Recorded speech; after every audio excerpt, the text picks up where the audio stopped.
नमस्कार। श्रीमद् वाल्मीकि रामायण अखंड पाठ में स्वागत है आप सबका। आज हम पढ़ेंगे 59तमः सर्ग अर्थात 99वां सर्ग उत्तरकांड से। सीता रसातल में प्रवेश कर चुकी है, तो आज के सर्ग में हम जानेंगे सीता के रसातल प्रवेश के पश्चात श्री राम की जीवनचर्या, राम राज्य की स्थिति तथा माताओं के परलोक गमन आदि का वर्णन। तो चलिए प्रारंभ करते हैं आज का पाठ। रजन्याम तो प्रभातायाम समानीय महामुनीन् गीयताम विशंकाभ्याम रामः पुत्रावुवाचः। ततः समुपविष्टेषु महर्षिषु महात्मसु भविष्यदुत्तरं काव्यं जगतुस्तौ कुशीलवौ। प्रविष्टायां तु सीतायां भूतलं सत्यसंपदा। तस्यावसाने यज्ञस्य रामः परम दुर्मनाः। अपश्यमानो वैदेहीं मेने शून्यमिदं जगत्। शोकेन परमायस्तो न शान्तिं मनसा गमत्।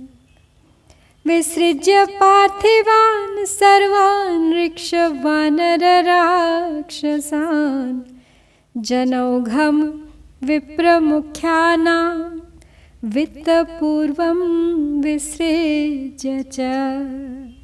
तो सीता के रसातल में प्रवेश वाला दिन तो पूरा शोक में बीता श्री राम का। ब्रह्मा जी ने उन्हें समझाया और कहा कि रामायण गान को संपूर्ण करो, उत्तरकांड को सुनो। तो वो रात जब बीती और सवेरा हुआ, तब श्री रामचंद्र जी ने बड़े बड़े मुनियों को बुलाकर अपने दोनों पुत्रों से कहा, अब तुम निशंक होकर शेष रामायण का गान आरंभ करो। महात्मा महर्षियों के यथास्थान बैठ जाने पर कुश और लव ने भगवान के भविष्य जीवन से संबंध रखने वाले उत्तरकांड का, जो उस महाकाव्य का एक अंश था, गान आरंभ किया। इधर अपनी सत्य रूप संपत्ति के बल से सीता जी के रसातल में प्रवेश कर जाने पर उस यज्ञ के अंत में भगवान श्री राम का मन बहुत दुखी हुआ। विदेह कुमारी को न देखने से उन्हें यह सारा संसार सूना जान पड़ने लगा। शोक से व्यथित होने के कारण उनके मन को शांति नहीं मिली। तदनंतर श्री रघुनाथ जी ने सब राजाओं को, रीछों, वानरों और राक्षसों को, जन समुदाय को तथा मुख्य मुख्य ब्राह्मणों को भी धन देकर विदा कर दिया। एवं समाप्य यज्ञं तु विधिवत् स तु राघवः। ततो विसृज्य तान् सर्वान् रामो राजीवलोचनः। हृदि कृत्वा तदा सीतामयोध्यां प्रविवेशः।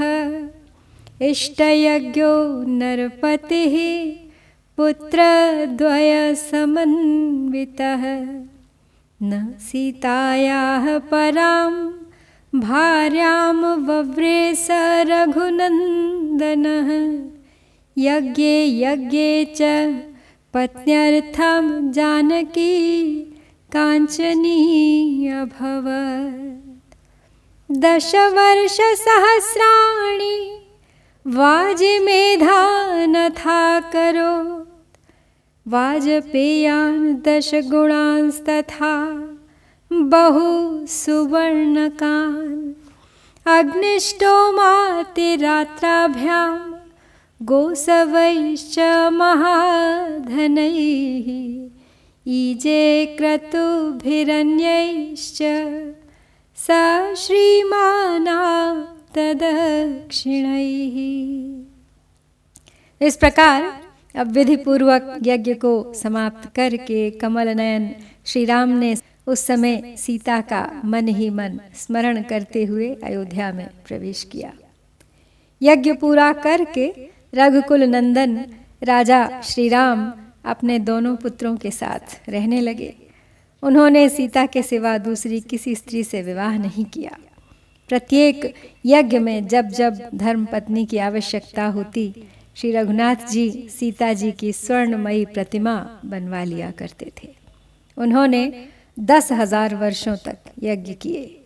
कितने ही अश्वमेध यज्ञों और उनसे 10 गुने वाजपेय यज्ञों का अनुष्ठान किया, जिसमें असंख्य स्वर्ण मुद्राओं की दक्षिणाएं दी गई थीं। श्रीमान राम ने पर्याप्त दक्षिणाओं से युक्त अग्निष्टोम, अतिरात्र, गोसव तथा अन्य बड़े बड़े यज्ञों का अनुष्ठान किया, जिनमें अपार धनराशि खर्च की गई। एवं स कालः सुमहान् राज्यस्थस्य महात्मनः धर्मे प्रयतमानस्य व्यतीयात् राघवस्य च ऋक्षवानररक्षांसि स्थिता रामस्य शासने अनुरञ्जन्ति राजानो ह्यहन्यहनि राघवम्। काले वर्षति पर्जन्यः सुभिक्षं विमला दिशः हृष्टपुष्टजनाकीर्णं पुरं जनपदास्तथा न काले म्रियते कश्चिन्न व्याधिः प्राणिनां तथा नानर्थो विद्यते कश्चिद् रामे राज्यं प्रशासति। अथ दीर्घस्य कालस्य राममाता यशस्विनी पुत्रपौत्रैः परिवृता कालधर्मम् उपागमत्। इस प्रकार राज्य करते हुए महात्मा भगवान श्री रघुनाथ जी का बहुत बड़ा समय धर्म पालन के प्रयत्न में ही बीता। रीछ, वानर और राक्षस भी श्री राम की आज्ञा के अधीन ही रहते थे। भूमंडल के सभी राजा प्रतिदिन श्री रघुनाथ जी को प्रसन्न रखते थे। श्री राम के राज्य में मेघ समय पर वर्षा करते थे। सदा सुकाल ही रहता था, कभी अकाल नहीं पड़ता था। संपूर्ण दिशाएं प्रसन्न दिखाई देती थी तथा नगर और जनपद हृष्ट पुष्ट मनुष्यों से भरे रहते थे। श्री राम के राज्य शासन करते समय किसी की अकाल मृत्यु नहीं होती थी।